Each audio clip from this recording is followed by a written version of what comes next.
শুভেচ্ছা। দেশের সংবাদে স্বাগত জানাচ্ছি সুমাইয়া সাজ্জাদ। শুরুতেই সংবাদ শিরোনাম।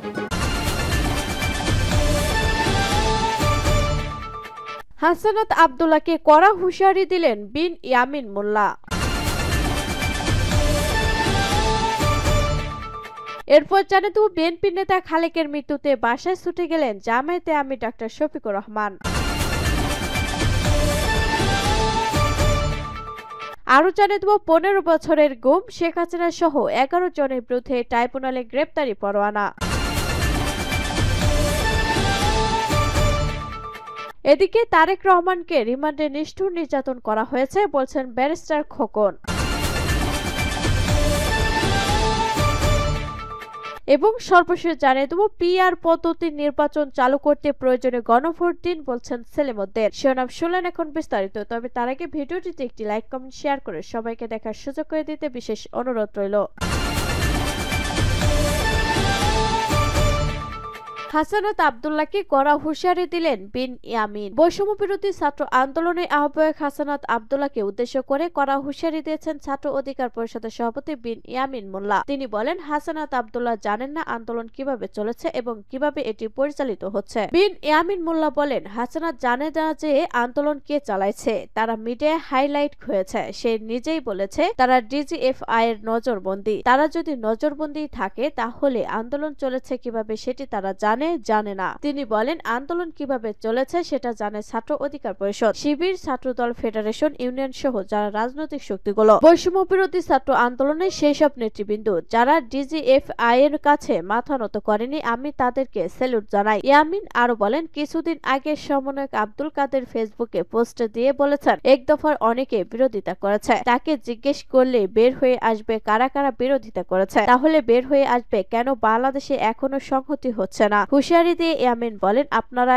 এখন নায়ক, আপনাদের খলনায়ক হতে সময় লাগবে না, মুখোশ খুলতে সময় লাগবে না। বিপ্লবের স্পিরিটকে যারা ধারণ করে, যারা আহত ও শহীদ হয়েছেন তাদেরকে পুঁজি করে নিজেরা ধান্দা কইরেন না, প্রতারণা কইরেন না। উপদেষ্টাদের উদ্দেশ্য করে তিনি বলেন, আপনাদের হাতে 56 বছর পর একটা সময় এসেছে। আমরা আপনাদেরকে রক্ত ও জীবন দিয়ে বসিয়েছি। আমরা আপনাদের কাছে ভালো কিছু চাই। আপনারা যদি চাপ অনুভব করেন তাহলে আমাদেরকে বলেন, আমরা কিন্তু আস্তে আস্তে সব কথা বলবো। আমরা বলতে বাধ্য হব সেসব পুলিশ আমাদের ওপর নির্যাতন করেছে, তাদের বিরুদ্ধে এই সরকার কোনো ব্যবস্থা নিতে পারেনি। আমরা এতদিন প্রতিবাদ করেছি, কিন্তু আজ যখন আমার জীবন আশঙ্কায় তখন তো আর চুপ থাকতে পারি না। সরকারের উপদেষ্টা, সরকার, আমলা, ছাত্র ও জনতা সবার উদ্দেশ্যে তিনি বলেন, যারা বিপ্লবী মুখোশ ধারণ করে আছে তাদের মুখোশ উন্মোচন করে তাদেরকে টেনে নামিয়ে উন্মুক্ত ভাবে বিচার করতে হবে। তাহলে এই বিপ্লবীরা বাঁচবে, নয়তো এই বিপ্লবীরা মরবে। বিএনপি নেতা খালেকের মৃত্যুতে বাসায় ছুটে গেলেন জামায়াতে আমির ডাক্তার শফিকুর রহমান। বিএনপির প্রবীণ নেতা, দলের অবিভক্ত ঢাকা মহানগরের সাবেক সহসভাপতি, ঢাকা 14 আসনের সাবেক সংসদ সদস্য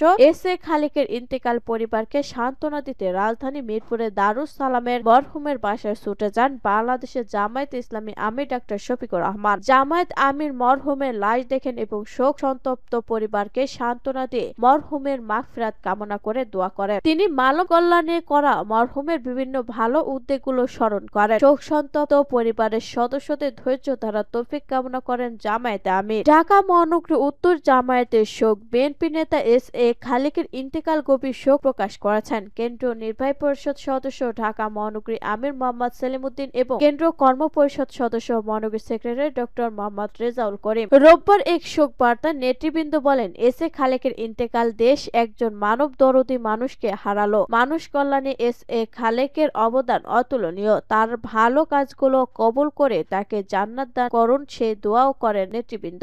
রবিবার 5 জানুয়ারি বিকেল 3:30টায় ঢাকায় একটি বেসরকারি হাসপাতালে চিকিৎসাধীন অবস্থায় এস এ খালেক মারা যান। ইন্না লিল্লাহি ওয়া ইন্না ইলাইহি রাজিউন। তিনি দীর্ঘদিন ধরে নানান রোগে আক্রান্ত ছিলেন। 15 বছরের গুম শেখ হাসিনা সহ 11 জনের বিরুদ্ধে ট্রাইব্যুনালে গ্রেপ্তারি পরোয়ানা। আওয়ামী লীগের 15 বছরের শাসনামলে গুমের ঘটনায় শেখ হাসিনা সহ 11 জনের বিরুদ্ধে গ্রেপ্তারি পরোয়ানা জারি করেছে আন্তর্জাতিক অপরাধ ট্রাইব্যুনাল। সোমবার প্রসিকিউশনের আবেদনের প্রেক্ষিতে বিচারপতি গোলাম মর্তুজা মজুমদারের নেতৃত্বাধীন 2 সদস্য ট্রাইব্যুনাল এই আদেশ দেন। গুমের ঘটনায় শেখ হাসিনা ছাড়াও গ্রেপ্তারি পরোয়ানা জারি হওয়াদের মধ্যে আছেন সাবেক প্রতিরক্ষা বিষয়ক উপদেষ্টা অবসরপ্রাপ্ত মেজর জেনারেল তারেক আহমেদ সিদ্দিক ও পুলিশের সাবেক মহাপরিদর্শক আইজিপি বেনজির আহমেদ। তারেক রহমানকে রিমান্ডে নিষ্ঠুর নির্যাতন করা হয়েছে বলছেন ব্যারিস্টার খোকন। আইনজীবী ব্যারিস্টার এম মাহবুব উদ্দিন খোকন বলেছেন, 2007 সালে 111 সরকারের সময় গ্রেপ্তার হওয়া বিএনপির তৎকালীন সিনিয়র যুগ্ম মহাসচিব বর্তমানে ভারপ্রাপ্ত চেয়ারম্যান তারেক রহমানকে রিমান্ডে নিয়ে নিষ্ঠুর নির্যাতন করা হয়েছে। তিনি বলেন, রিমান্ডে তার ওপর ব্রুটালি টর্চার নিষ্ঠুরভাবে নির্যাতন চালানো হয়েছে। নির্যাতন করে তার মাজার কোমর হাড় গুঁড়ো করে ফেলেছে।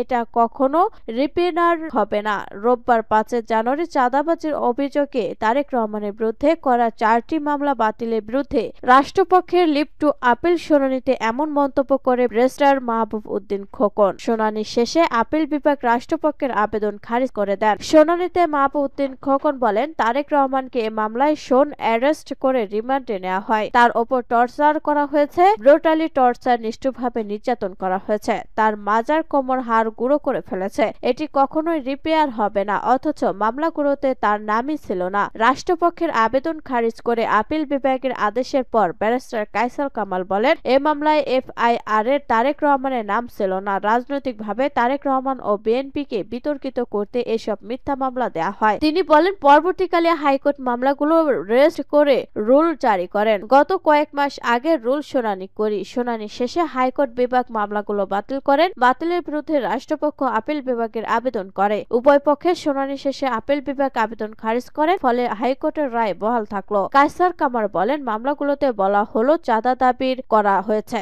কিন্তু কে করেছে সেটা নেই। টাকা কোথায় গেছে সেও হদিস নেই। এসব মামলায় তারেক রহমানকে শোন অ্যারেস্ট দেখানো হয়েছিল। আমিন আহমেদের মামলায় প্রথম গ্রেপ্তার করা হয়েছিল। সে মামলায় তারেক রহমানকে উপমহাদেশের ইতিহাসে প্রথম কোন রাজনৈতিক ব্যক্তিত্ব হিসেবে টর্চার করা হয়। এই টর্চারের কারণে তাকে লন্ডনে চিকিৎসা নিতে হয়। পিআর পদ্ধতি নির্বাচন চালু করতে প্রয়োজনে গণভোট দিন বলছেন সেলিম উদ্দিন। পিআর পদ্ধতির নির্বাচন চালু করতে প্রয়োজনে গণভোট অনুষ্ঠানে আহ্বান জানিয়েছেন বাংলাদেশ জামায়াতে ইসলামী কেন্দ্রীয় নির্বাহী পরিষদ সদস্য, ঢাকা মহানগর উত্তরের আমির মোহাম্মদ সেলিম উদ্দিন। সেলিম উদ্দিন বলেন, মানুষের মধ্যে ঐক্য সম্প্রতি তৈরি করা রাজনীতিকদের দায়িত্ব। স্বাধীনতার পর দেশে বিভেদের রাজনীতির চর্চা শুরু হয়েছে। এক শ্রেণীর রাজনীতিক নিজেদের অপরাধ, অপকর্ম, সন্ত্রাস, চাঁদাবাজি, টেন্ডারবাজি, দুর্নীতি ও লুটপাটকে ঢেকে রাখার জন্যই জাতিকে পরিকল্পিতভাবে বিভক্ত করে রেখেছে। মূলত তারাই দেশের প্রচলিত রাজনীতিকে সংঘাতপূর্ণ, অস্থির করে রেখেছে। কিন্তু দেশপ্রেমী ছাত্র জনতা তাদের এই অপরাজনীতি আর চলতে দেবে না।